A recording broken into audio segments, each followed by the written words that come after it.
আসসালামু আলাইকুম। আশা করি সবাই ভালো আছেন। তৃতীয় এবং চতুর্থ শ্রেণীর সামনের যে নিয়োগগুলো আসবে ম্যাক্সিমামই কম্পিউটার রিলেটেড থাকবে।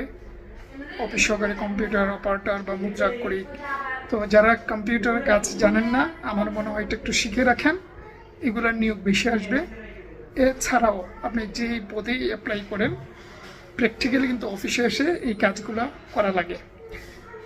আর এই কাজগুলো যদি আপনি না জানেন, পিছিয়ে পড়বেন। আমরা কিন্তু অফিসে এই কাজগুলো করতে হয়, ঠিক আছে?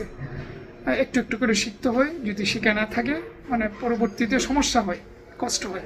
তো দরকার কি, এখনই শিখে রাখলেন, তাহলে অন্যান্য পদে আবেদন করতে পারবেন, কাজে লাগবে। সার্টিফিকেট ম্যাটার নয়, শিখে রাখেন, আগামী দিনে এই তৃতীয় এবং চতুর্থ শ্রেণীতে ডেফিনেটলি কাজে লাগবে, ঠিক আছে? এটা একটা বুদ্ধিমানের কাজ হবে আপনার জবের ক্ষেত্রে।